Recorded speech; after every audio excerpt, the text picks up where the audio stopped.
Hey friends, welcome back to my channel kitchen Tarka by Priya. And friends, आज की recipe है पनीर मलाई कोफ्ता। आई होप कि आपको ये रेसिपी बहुत अच्छी लगने वाली है। और अगर रेसिपी अच्छी लगे तो प्लीज़ वीडियो को लाइक देके जाएं और चैनल सब्सक्राइब करना ना भूलें और साथ में नोटिफिकेशन बेल भी प्रेस कर दें। तो चलिए फ्रेंड्स, अब जल्दी से वीडियो करते हैं स्टार्ट।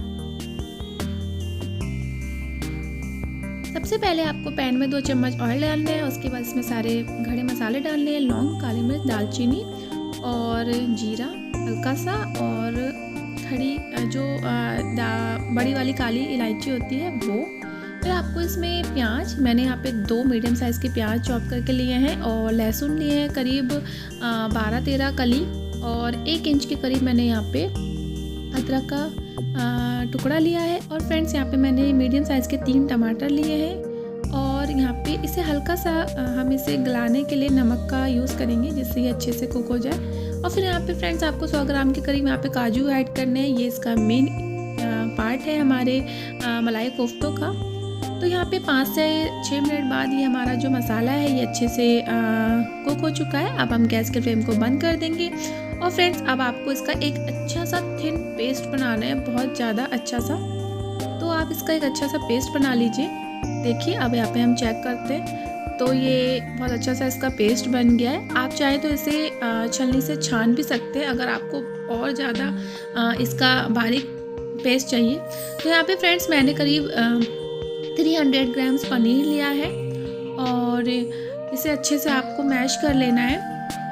और यहाँ पे मैंने करीब ये 3 या 4 मीडियम साइज़ के आलू लिए हैं, उसको भी आपको बॉईल करके मैश करना है। तो फ्रेंड्स, हम यहाँ पे पनीर को अच्छे से मैश कर लेंगे। इसमें कोई भी लम्स नहीं रहना चाहिए, दाना नहीं रहना चाहिए। अच्छे से आप मैश कर लीजिए, वरना आपका मलाई कोफ्ता फट सकता है। तो फ्रेंड्स, यहाँ पे हमारे आलू अच्छे से मैश हो चुके हैं। यहाँ पे मैंने 2-3 हरी मिर्च और हल्का सा हमें हरा धनिया इसमें ऐड करना है। आप चाहें तो स्किप भी कर सकते हैं, इससे टेस्ट थोड़ा सा बढ़ जाता है, थोड़े चटपटे बनते हैं। फिर हमें यहाँ पे पनीर ऐड करना है, जो हमने पनीर ऐड किया था।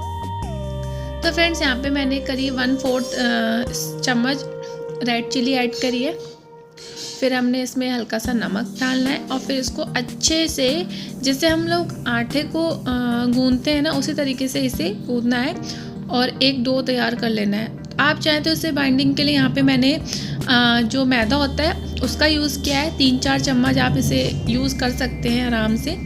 तो इससे जो होता है हमारा आटा अच्छे से बाइंड हो जाता है। और ये देखिए, हमारा आटा अच्छे से बन चुका है। अब इसके हम छोटे छोटे, जैसे आप साइज़ चाहें, मैंने यहाँ पे गोल ये कोफ्ते बनाए, तो गोल आपको इसे अच्छे से बना लेना है। और अब आपको जो हीट है ऑयल की, वो फ्रेंड मीडियम रखनी है, ना ज़्यादा तेज़ ना ज़्यादा हल्की, और हल्के हल्के हल्के आपको इसे फ्राई करना है। तो फ्रेंड्स, देखना, ये इतने अच्छे बने थे कि ये साइज़ से हमारे 1/4 साइज़ फूल गए थे, और बहुत ज़्यादा अच्छे बने थे। और अगर आप इसी ट्रिक से बनाएंगे तो बहुत अच्छे बनेंगे इसी तरीके से। और आप चाहें तो इसे ऐसे भी चटनी के संग खाइए, बहुत यम्मी लगते हैं। तो यहाँ पे अब हम एक कढ़ाई में, जो हमारा 3rd स्टेप है, वहाँ पे तेल गरम कर लेंगे। अच्छे से गरम करने के बाद मैंने यहाँ पे तेज पत्ता डाला। और फ्रेंड्स, आप ऐसे करके जब रेड चिली डालते हैं ना, तो आपकी जो सब्जी का कलर होता है ना, वो बहुत अच्छा आता है। यहाँ पे मैंने 1 चम्मच रेड चिली ऐड करी थी। फिर जो हमने मसाला तैयार किया था, प्याज टमाटर का पेस्ट, वो ऐड करना है। तो फ्रेंड्स, अब हम इसमें धनिया पाउडर ऐड करेंगे। यहाँ पे मैंने 1 बड़ा चम्मच के करीब धनिया पाउडर ऐड किया, और हल्दी हमें 1/4 ऐड करनी है। थोड़ी सी हल्दी, इसमें हल्दी ज़्यादा नहीं डलती है। और फ्रेंड्स, यहाँ पे हमें नमक ऐड करना है। कोफ्तों में भी नमक है, तो आप उस अकॉर्डिंग नमक इसमें ऐड करना। यहाँ पे मैंने 1 चम्मच के करीब नमक ऐड कर दिया है। और अब मैं इसमें आधा चम्मच गरम मसाला ऐड करेंगे, क्योंकि हमने ऑलरेडी इसमें खड़े गरम मसाले पीस रखे हैं, तो आप उस हिसाब से गरम मसाला ऐड करना। फ्रेंड्स, ये हमारी यहाँ पे क्लिप बंद हो गई थी। ये करीब 12-13 मिनट 15 मिनट के करीब हमारी ग्रेवी पक चुकी है। और इसमें मैंने पानी डाल के इसे अच्छे से कुक कर लिया था, क्योंकि मसाले ऑलरेडी हमारे भुने हुए थे।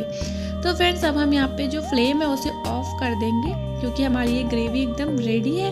और इसे ढक्कन लगा के करीब 5 मिनट के लिए ऐसे ही ढक देंगे, क्योंकि इसमें जो फ्लेवर है वो अच्छे से आ जाएगा। तो अब जब ये ठंडी हो चुकी है, तो इसमें हम क्रीम ऐड करेंगे, क्योंकि क्रीम आप जब गरम गरम ऐड करते हैं ना, तो वो एकदम से फट जैसी जाती है। तो यहाँ पे फ्रेंड्स, मैंने अमूल की जो क्रीम आती है वो ऐड करी थी। आप चाहें तो आपके घर में अगर फ्रेश मलाई हो तो आप वो भी ऐड करना, उससे ही बहुत अच्छा फ्लेवर आता है। तो यहाँ पे आपको 3-4 बड़े चम्मच के करीब आपको क्रीम ऐड कर देनी है और इसे कंटिन्यूस आपको इस तरीके से चलाते रहना है। और अगर आप इसे हल्का ठंडे में डालेंगे ना तो फ्रेंड्स ये नहीं फटता है, बहुत अच्छा बनता है। तो देखिए फ्रेंड्स एकदम से कलर आ गया है और यहाँ पे अब मैंने इसमें भुनी हुई कसूरी जो मेथी होती है वो ऐड करी है और इससे फ्लेवर अच्छा आता है। आप चाहे तो इसे स्किप कर लीजिए, पर इसे ऐड करना बहुत अच्छा फ्लेवर आएगा। तो यहाँ पे देखिए फ्रेंड्स अब मैंने इसकी प्लेटिंग कर लिया है और ये बहुत ही ज़्यादा यम्मी बने थे, टेस्टी बने थे।